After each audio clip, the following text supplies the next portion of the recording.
Berarti 15 kecamatan itu sudah ada ditemukan kasus HIV semua, Pak.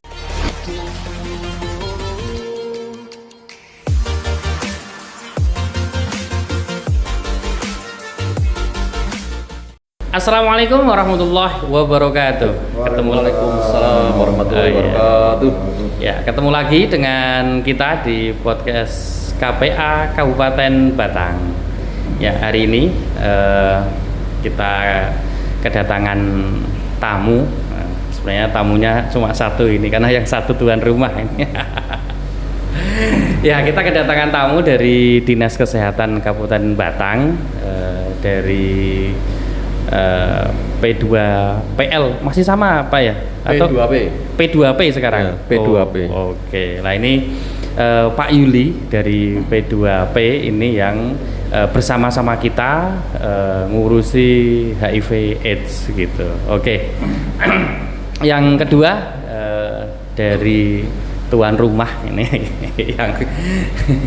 yang bimbing kita yang direlawan HIV AIDS, ada Pak Haji Mudhofir, Sekretaris KPA Kabupaten Batang. Kabar baik, Pak?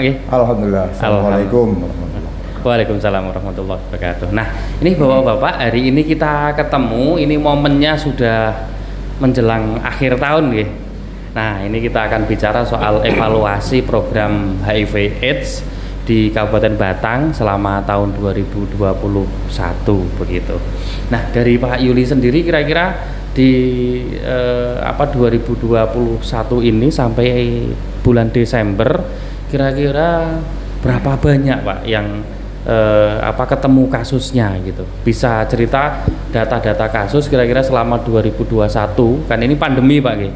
Tapi kira-kira HIV/AIDS kasusnya masih terus ditemukan atau istirahat juga ini kaitannya dengan pandemi gitu. Monggo, Pak, kira-kira bisa disampaikan data-datanya gitu. Ya, terima kasih. Assalamualaikum warahmatullahi wabarakatuh. Waalaikumsalam warahmatullahi wabarakatuh. Hari ini kita bicara terkait dengan HIV/AIDS, ya, di mana HIV/AIDS ini ya sebenarnya sudah penyakit yang sudah banyak dikenal. Namun demikian, karena situasi di tahun 2021 ini ada pandemi COVID-19 yang dimulai dari tahun awal 2020 dan berlanjut di 2021, akhirnya untuk HIV/AIDS ini sepertinya kayak terabaikan ya.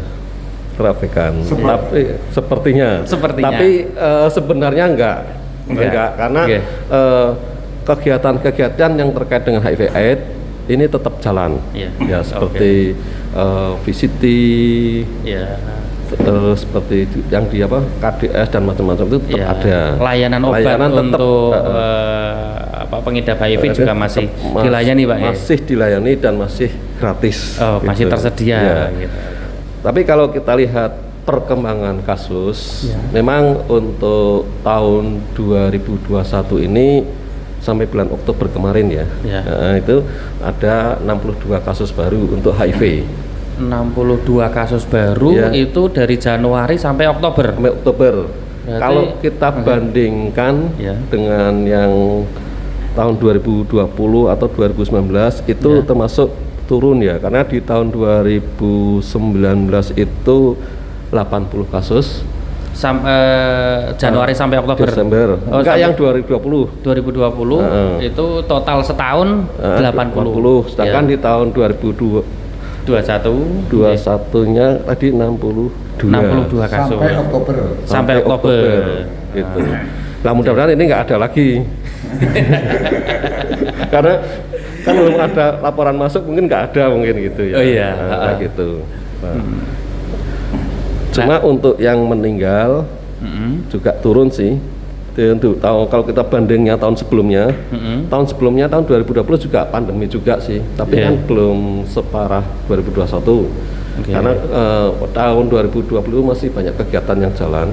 Itu yang meninggal memang ada 17 yang AIDS meninggal. Sedangkan untuk tahun ini 2021 ada 14 sampai Oktober itu, Pak. Data sampai Oktober itu kita data 14. Nah, terkait dengan yang meninggal kira-kira ada nggak Pak yang terkait dengan kasus COVID gitu? Jadi mereka positif HIV tapi juga meninggal itu karena juga kena COVID gitu. Sudah ada datanya itu atau memang Pak? Ada. Cuma HIV-nya nggak kita munculkan. Ya. Tapi data di jenengan gitu terkait dengan program HIV itu berarti ada juga Pak mereka yang ODA ketika meninggal itu ternyata karena kasus COVID juga begitu. Iya. Nah, ya ODA terus dia untuk obatnya juga tertib teratur, tapi karena kena COVID akhirnya meninggal karena kasus COVID-nya gitu. Nah, sebenarnya kalau terkait dengan COVID ini di teman-teman ODA kan secara umum kan ketahanan tubuh, kekebalan tubuhnya kan menurun begitu. Nah, sebenarnya kalau secara kesehatan itu teman-teman ODA itu lebih berisiko nggak sih Pak terkena COVID gitu? Karena kan COVID juga terkait dengan sistem kekebalan tubuh juga kan begitu kan? Jadi gini ya, kan ODA itu kalau ODA itu sebenarnya tertib dalam hal minum obat, itu insya Allah kondisi tubuhnya akan bagus, fisiknya bagus. Nah, kalau ODA yang loss follow up tidak mengakses obat, tidak minum obat itu ya kemungkinan datanya turun. Nah, di sini untuk rekomendasi memang ODA yang benar-benar dia kondisinya bagus ternyata juga bisa divaksin untuk COVID-19. Karena sudah banyak dari beberapa teman-teman yang ODA yang kita vaksin, cuma saatnya atau waktunya biasanya minta tersendiri kayak gitu, tidak bareng dengan masyarakat umum kayak gitu. Jadi memang benar tadi ODA yang meninggal itu biasanya kalau kondisinya itu jelek, apabila kalau ada virus ini masuk akan lebih berparah memang. Tapi kalau ODA yang selama ini pengobatannya itu bagus, HRV-nya terus dalam arti dia pengobatan, otomatis kondisinya juga bagus juga, insya Allah dia istilahnya akan lolos apalagi dia sudah divaksin. Seperti itu. Jadi kan meskipun udah kalau mereka itu patuh terhadap terapinya obat, insya Allah mereka tidak akan terkena dari dampak COVID begitu. Paling tidak risikonya sama dengan orang biasa. Sama seperti orang biasa. Cuma statusnya memang udah kan begitu. Tapi untuk ketahanan tubuhnya seperti orang yang lain yang biasa. Kalau memang itu dalam minum obat mereka mematuhi. Nah, yang tadi disinggung Nyong Sewu dengan Pak Yuli ini mungkin yang udah yang kurang patuh dalam perawatan dan minum obat itu justru akan berbahaya karena meningkatkan resiko ketika dia tertular COVID, resiko meninggalnya lebih besar gitu Pak ya. Nah, terkait dengan peningkatan data, bukan peningkatan ya, tadi datanya mungkin agak turun gitu, tetapi kok ternyata angka kasusnya tetap ada ya gitu. Kalau misalkan 10 bulan saja itu angkanya sampai 62 Pak ya. Berarti kan paling tidak rata-rata 1 bulan 6 orang kan ini kedeteksi gitu. Lah, ini kalau menurut Pak Sekretaris KPA sendiri kira-kira sebenarnya ini fenomena yang seperti apa gitu kalau menurut Pak Haji Mudhawir kira-kira? Kita untuk kondisi yang sekarang itu memang bisa kita lihat dari beberapa aspek ya. Pertama, memang kami juga memaklumi karena kita seperti biasa program yang kita laksanakan itu untuk melaksanakan pencegahan dan penanggulangan itu kan lebih intensif terhadap para masyarakat yang terkena HIV, kemudian dilakukan VCT, kemudian karena kondisi dan lain sebagainya, mungkin kami juga maklum barangkali karena petugas kalian juga saat ini kan sebelumnya pun kan fokusnya ya tidak fokus tapi lebih fokus ke ngurusi COVID karena gitu. Karena memang bahwa untuk COVID itu kan lebih berbahaya kalau dibanding Paling tidak ini menjadi fokus semua pihak, tidak hanya secara nasional kan, bahkan dunia gitu. Nah, barangkali itu satu itu. Yang kedua juga dampaknya dari COVID barangkali orang yang tadinya senang dodolan, ya, yang senang dolan, yang senang keluar-keluar karena kondisi COVID mereka akhirnya terbatas gitu. Karena timbangan nah itu mungkin ada dampaknya dari itu bisa ini menurut kami ya. Jadi barangkali yang biasanya senang ngomong apa kemudian karena berkerumun saja tidak boleh pada situasi yang agak boleh dikatakan mengkhawatirkan bagi masyarakat, mereka kan lebih aman di rumah begitu. Nah, mungkin juga itu akan mempengaruhi terhadap temuan kasus gitu. Tetapi ini kan tetap aja ada, kalaupun tidak bisa disebut banyak gitu, tetap ada. Berarti kan ini tadi disampaikan bahwa petugas layanan kesehatan yang di program HIV itu tetap menjalankan program, begitu Pak Ge? Berarti ini ya hasil kerja keras teman-teman di layanan juga Pak Ge, akhirnya bisa menemukan angka kasus, dan bisa saja kan ini kasus HIV yang ditemukan di 2021 itu sebenarnya penularannya bisa saja terjadi tahun-tahun sebelumnya kan gitu. Menurut Pak Yuli kira-kira gimana Pak terkait dengan ini? Jadi gini ya, ada untuk kesehatan itu 3 fungsi, yaitu ada yang namanya preventif, promotif, kuratif, dan rehabilitatif, 4 fungsi. Cuma untuk kuratif itu kan pengobatan. Nah, jadi kalau saat ini kami yang di P2P itu lebih condongnya memang untuk mencari, dan kalau ketemu nanti lebih banyak ke di kuratif atau pencegahan. Bisa di pencegahan itu berarti preventif. Lah, sebenarnya ada peran lain ini yang harus memang dijalankan oleh bidang lain, yaitu promosi kesehatan, yaitu promotif. Jadi promotif itu sifatnya memberikan informasi ke masyarakat biar masyarakat itu tahu, khususnya kalau ini berarti kaitannya dengan penyakit HIV/AIDS gitu. Nah, kalau di kami di bidang P2P memang lebih banyaknya ke istilahnya screening. Memang tugasnya untuk mencari kasus ya. Screening, telusuan yang kemana-mana ya. Ke lokalisasi, ke warung remang-remang, ke kafe, karaoke gitu aja. Kan saya pernah ikut itu ya jalanan sekitar Kandeman itulah, ya warung remang-remang.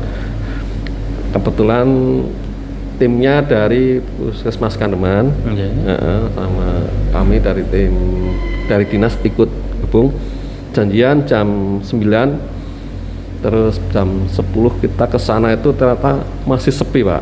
Jam 9 pagi atau malam? Malam. Ternyata setelah dapat informasi, kalau biasanya datangnya itu setelah jam 11 malam. Tapi ya alhamdulillah walaupun sedikit kita untuk screening di situ itu ya dapat sesuai dengan target. Walaupun tidak ditemukan yang reaktif. Oh, saat itu ketika Pak Yuli ikut pas tes HIV itu ternyata hasilnya semua negatif begitu. Itu. Kami juga pernah menyasar ke daerah Sigandu. Pada saat itu kan memang PPKM melarang untuk adanya kegiatan aktivitas ya, karena kita level itu level 3. Tapi karena ini program sudah dicanangkan, akhirnya tetap dilaksanakan. Nah, ya dari hasil ya alhamdulillah juga banyak yang negatif semua, termasuk yang kita screening gitu. Nah, terus kasus-kasus ini yang ada itu juga hasil dari screening juga. Dari screening juga. Cuma kebetulan hasil yang muncul ini tidak pas saat saya ikut gitu. Karena ini kan layanan kan semua puskesmas di Kabupaten Batang sudah melakukan layanan untuk tes HIV, bisa kan Pak gitu? Bisa. Terus kemudian rumah sakit, ada rumah sakit RSUD Batang. Tiga-tiganya sudah bisa. Tiga-tiganya berarti seluruh layanan kesehatan terutama milik pemerintah itu sudah aktif untuk layanan HIV semua Pak Gi? Sudah. Bahkan sekarang ini untuk yang sudah rutin, maksudnya yang pengobatan yang on ARV itu, Iya. itu kalau dulunya hanya di Rumah Sakit Umum Batang, terus tambah Rumah Sakit Kim Limpong, terus beberapa puskesmas, sekarang semua puskesmas sudah siap. Berarti ketika Oda membutuhkan Oda, ARV atau obat gitu, rawatan untuk pengidap HIV itu berarti bisa datang atau bisa memanfaatkan seluruh layanan puskesmas dan rumah sakit yang ada di Batang gitu Pak. Ya, tujuannya kan untuk mendekatkan ke mereka. Ke mereka misalnya yang rumahnya Pecalungan, kita dekatkan, atau yang Bandar, atau yang Kluweh lah ya. Semua yang Kluweh mungkin bisa dekat Bandar gitu. Tapi ya pada kenyataannya biasanya teman-teman Oda itu akan milih ke tempat yang dia privasinya terjamin. Kalau kemarin kita ngobrol dengan Oda, Mbak Agi sama Mbak Ica, pendamping Oda, itu justru malah biasanya pengambilan obat itu di tempat yang lebih jauh. Gitu, nah ini kan, Pak, sementara Dinkes berusaha untuk mendekatkan mereka. Sementara mereka kebanyakan nyamannya melakukan layanan itu malah agak jauh gitu. Ya berarti nanti modelnya silang. Yang dari timur ambil yang di barat, mungkin yang barat ambil yang di timur. Bisa juga mungkin nanti. Sebetulnya sama. Yang penting dimanapun bisa dilayani. Bisa kita layani. Nah terkait dengan tadi Pak mendekatkan, terus kemudian tadi bicara soal ada yang di Pecalungan, di Bandar. Kalau menurut data di Jenengan sampai bulan Oktober 2021 ini, kira-kira ada nggak Pak kecamatan yang belum ditemukan kasus HIV gitu? Bisa disampaikan Pak berdasarkan datanya, misalkan saya kecamatan ini aman-aman saja kok gitu. Nah ini kalau data di kesehatan kira-kira bunyinya gimana ini Kak? Kalau data yang ada di kami, hampir semua sudah ada ya. Cuma berarti 15 kecamatan itu sudah ada ditemukan kasus HIV semua Pak? Iya, ini seperti Batang. Memang masih jadi rekor ya. Rekor itu maksudnya paling banyak ditemukan adalah kecamatan Batang. Odanya paling banyak di Batang. Kota. Wajar itu kan karena penduduknya juga paling banyak sih. Oh gitu. Kalau di kecamatan Nyaring paling penduduknya antara 30-40 ribu, paling Batang kan di atas 100 ribu. Gitu. Berarti secara persentase ya pantas saja misalkan ditemukan banyak kasus. Itu. Terus seperti di Bandar juga ada. Bandar termasuk ranking 2, Kandeman, terus Gringsing, Banyu Putih, Blado, Subah, Tulis, Pecalungan, Warung Asem, Limpong, Bawang, Reban, Wonotunggal, tersorok nggak ada yang. Berarti 15 kecamatan yang ada di Batang itu sudah ditemukan kasus semua Pak. Ya, berarti sudah istilahnya sudah merata ya. Sudah merata. Berarti ini HIV jadi umum. Nah, ini soal kasusnya umum, tetapi kira-kira menurut di kesehatan itu masyarakat itu sudah aware, sudah peduli belum Pak untuk terkait dengan masalah HIV ini kalau menurut dari kacamata kesehatan Pak? Ya, saat ini mungkin belum Pak ya. Belum, tapi karena ini ketutup COVID, jadi nggak begitu kentara. Nah, itu. Tapi sekarang justru mulai dengan adanya COVID, orang mulai pada melek lah, mulai tahu terkait dengan HIV/AIDS. Jadi kan sebenarnya antara COVID dan HIV itu sama-sama penyebabnya kan virus. Sama-sama virus. Cuma yang membedakan kalau COVID itu virusnya durasinya 2 minggu itu dia akan hilang mati sendiri. Tapi kalau HIV/AIDS enggak. Ketika dia sudah masuk ke tubuh, dia tidak mematikan. Nah, tapi dia setelah masuk dalam tubuh, dia akan berkembang dan merusak fungsi antibodi, sistem ketahanan tubuh manusia itu sendiri. Bedanya di situ. Kalau yang dulu-dulu sebelum ada COVID kan orang ketika ngomong HIV itu mesti takut gitu. Lah sebenarnya ketakutan terhadap HIV kalau dibandingkan ketakutan terhadap ketularan COVID, kira-kira gimana Pak? Apakah memang pantas untuk dibandingkan atau sebenarnya berbeda ya? Sebenarnya ya harus takut juga ketularan gitu. Kira-kira kalau sekarang kok malah sepertinya orang lebih takut kena COVID ya. COVID saat kemarin ya sebelum ada vaksinasi yang masalah saat-saat genting di mana pada puncak-puncaknya itu kan kita di bulan Juni Juli Lebaran puncak COVID, penyebaran COVID itulah. Pada saat itu ya orang mungkin lebih takut ke COVID-nya daripada ke HIV/AIDS-nya. Gitu. Karena mereka tahu ke HIV/AIDS walaupun kena pun orang tetap masih sehat sampai 3-5 tahun. Baru setelah itu akan ada penurunan kalau sudah masuk ke AIDS-nya. Kalau baru ke HIV kan masih seperti orang biasa gitu. Kalau dari KPA sendiri sebenarnya mengharapkan masyarakat itu seperti apa, Pak Sekretaris ini kira-kira? Kini kalau dari kesehatan tadi kelihatannya masyarakat sudah mulai aware atau mulai peduli terhadap isu-isu kesehatan gitu dengan adanya COVID. Nah, ini terkait dengan HIV kira-kira apa sih Pak yang menurut jenengan masyarakat juga harus peduli, tapi pedulinya itu seperti apa gitu dengan kondisi yang ada di Batang gitu? Oke, jadi ini sebetulnya juga ada peluang untuk kita dengan adanya isu COVID ini, padahal kan hampir sama. Isunya kan hampir sama antara COVID dengan HIV karena yang diserang sama-sama kekebalan tubuhnya, imunnya itu yang diserang. Nah, dengan demikian masyarakat juga nanti memahami juga karena isunya itu hampir sama dalam penularannya. Mereka harapannya ya kalau sudah tahu ini kita tinggal meneruskan saja, meneruskan bahwa sebetulnya untuk yang terpenting bagi masyarakat itu yang memahami dan paham betul tentang isu HIV/AIDS, cara penularannya bagaimana, kemudian akibatnya nanti bagaimana. Cuma mereka sebetulnya kalau HIV/AIDS itu kan penularannya jelas Pak ya, ada 4 hal tadi yang seperti sering kita sampaikan, peledakan bebas, kemudian keluar darah, ASI, kemudian dan lain sebagainya. Oleh karena itu ya kita harus terus, masyarakat harus kita pacu untuk memahami betul tentang isu HIV/AIDS, termasuk pengetahuan dari HIV/AIDS itu sendiri. Cara penularannya dan sebagainya. Terutama penularannya memang. Terutama penularannya. Jadi masyarakat itu kalau tahu penularan kayak gitu ya, bagaimana caranya menghindari tidak sampai tertular. Iya, gitu. Nah, terkait dengan penularan itu kalau menurut data sebenarnya kalau selama ini Pak stigma yang sering terjadi di isu HIV itu kan bahwa HIV adalah penyakitnya orang nakal. Kalau bahasanya kemarin bahasanya Mbak Ica itu ngeweng gitu. Perilakunya ngeweng gitu lah. Sementara sebenarnya di Batang itu ada nggak sih Pak kasus yang terjadi di misalkan ibu rumah tangga?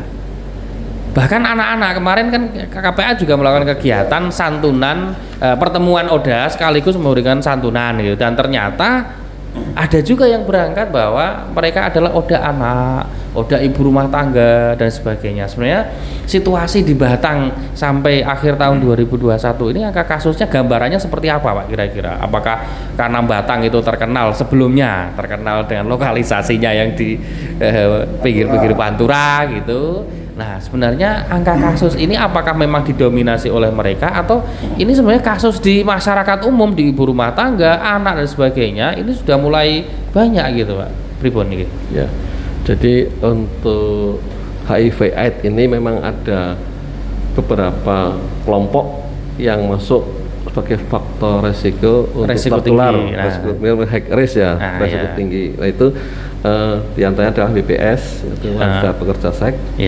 terus LSL, lelaki seks dengan lelaki atau terus gay, ada waria atau transgender, ada juga warga binaan pemasyarakatan, itu termasuk daerah yang resiko. Terus ada yang itu penasun ya, orang-orang yang itu pengguna narkoba suntik. Tapi itu zaman dulu. Kalau sekarang mungkin jarang. Sekarang jarang saya kira. Kasus di penasun di Batang jarang ditemukan Bang. Kecil. Kalau menurut data terus ini data yang ada di kami untuk cari faktor resiko sendiri memang paling tinggi itu untuk kelompok itu dari BPS. Pada seks itu ada 28% sendiri. 28%. Terus dari LSL 6%, waria 1%. Tapi untuk yang warga binaan pemasyarakatan nggak ada, walaupun dia beresiko, tapi 0. Terus untuk IDU itu yang tadi penasun ya. Penasun pengguna narkoba suntik. Intravenous drug user itu pengguna obat suntik yang lewat vena itu ada juga sih datanya, ini 3%. Dan untuk pasangan yang berisiko tinggi itu ada 4%, dan untuk pelanggan pekerja seks ditemukan ada 5%. Iya. Nah, sisanya itu lain-lain itu dari berbagai macam yang mungkin sedikit tapi banyak.